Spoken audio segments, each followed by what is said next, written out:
Mon ami, un conseil. Arrête de querquer la femme par fenêtre. Même en pièce de taxi, au marché, ça n'existe pas. Va et prends ta sorcière. Mais veille chaque nuit afin qu'elle ne t'égorge pas seulement pendant ton sommeil. Mesdames et mademoiselles, monsieur, bonsoir. Bienvenue dans cette édition de 21h de Pala. Il est 16h30 ici sur ce plateau. Je ne connais pas l'heure qui fait à Paris, encore moins à Londres. Et je m'en fous les titres. Et un médecin très en colère commence à taper sur une femme qui vient fréquemment d'avoir mis bas à l'hôpital. L'Espagne offre maintenant un congé de saignement payé aux femmes. On aura tout vu. Aujourd'hui, monsieur Constantine, ce n'est pas avec nous. Vous allez seulement faire avec moi et mon maillot de Sao qui sont experts en perte de matière.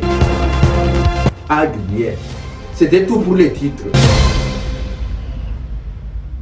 Après violence policière, violence conjugale, voilà aujourd'hui venue la violence hospitalière qui s'ajoute bien sûr à la gamme. Ces années se déroulent à l'hôpital général de la référence de Kinkole en République démocratique du Congo, le pays de Fali Ipupa avec Inosbi et l'autre de Kofi Olomide, où un docteur était avec une femme qui venait d'accoucher. Le docteur s'appelle le docteur Balangani, un nom même d'abord. Comme la femme venait d'accoucher, elle a accouché par césarienne. Accoucher par césarienne, ça veut dire que tu n'as pas accouché par voie normale, c'est-à-dire le bébé a dit qu'il ne veut plus sortir par le petit fesse là. Et qu'on a décidé peut-être de couper le petit fesse là ou bien de couper dans ton ventre pour pouvoir que le bébé va sortir. C'est pour les femmes elles ont les petites fesses ou bien elles mangent beaucoup pendant elles sont en train de vouloir accoucher. Et puis à la fin, le bébé dit que lui il est trop gros pour sortir par le petit fesse. Maintenant, dans cette situation là, on est dedans aujourd'hui avec la femme là. Maintenant, comme le bébé dit que tu ne peux pas sortir par le petit fesse là, c'est là où le docteur a dit que d'accord, dans ce cas, on va prendre des dispositions plus pragmatiques. Il a pris le truc là, il a fait donc ce qu'on appelle le césarien. Le césarien, c'est une stratégie médicinale qui consiste à ouvrir une partie pour faire sortir le bébé du ventre de la femme. C'est légalisé, tenez-vous tranquille. Maintenant, après avoir fait sortir le bébé, on doit te recoudre. Soit recoudre les fesses, ou soit recoudre le ventre.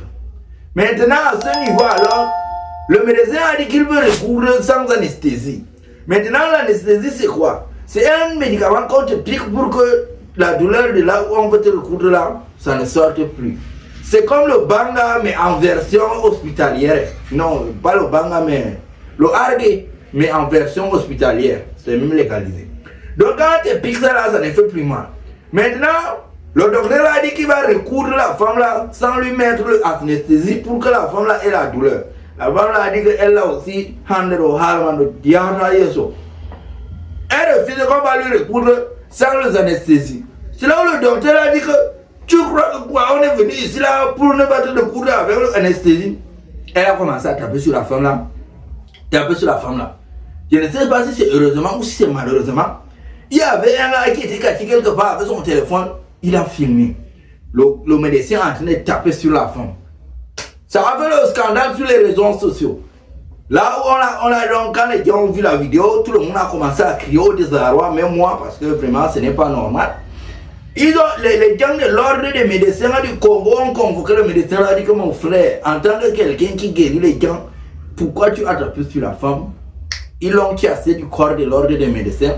L'État a dit qu'il ne peut pas accepter de voir des choses comme ça, que la honte est maintenant sur les républiques du Congo, alors que ce sont les gens qui étaient habitués à chanter le dombolo avec le bolingo.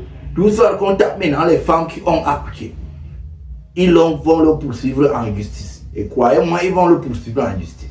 Ceci met en situation certaines pratiques douteuses qui se passent dans nos hôpitaux un peu partout des 5 coins de la planète. Donc, mesdames et mademoiselles et messieurs, ça c'est une situation très compliquée. Et je suis sûr que s'il s'est permis de faire ça, c'est parce qu'avant il faisait déjà ça. Mais maintenant, comme on n'avait jamais attrapé la mer dans le sang, il a toujours nié et puis on l'a toujours soutenu. Maintenant que les choses sont versées sur les réseaux sociaux, on est obligé de les ramener à l'ordre. En tout cas, la prison là au Tibet fait un goudron. Promotion de la fainéantise de news.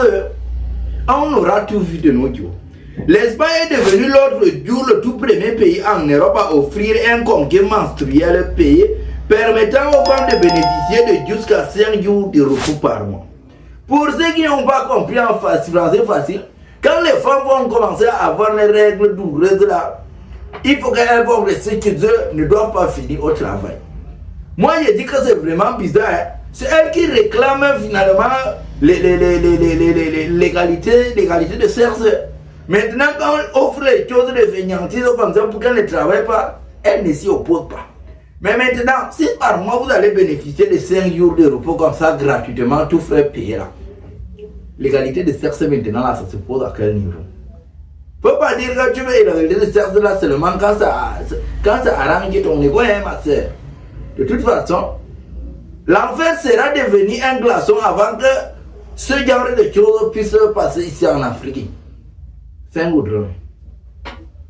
Mesdames et mademoiselles et messieurs, un pauvre qui parle beaucoup, ça fait mal à la tête. Et en plus, je suis même là, je suis traumatisé par la perte de l'équipe tchadienne. Donc, merci de me laisser beaucoup de commentaires et de partage et d'encouragement. Ça me motive beaucoup à entrer dans les sissons les plus compliqués de tous les cabarets les plus compliqués de tout le monde entier pour vous chercher les informations piquantes qui font comme le cookie de 18.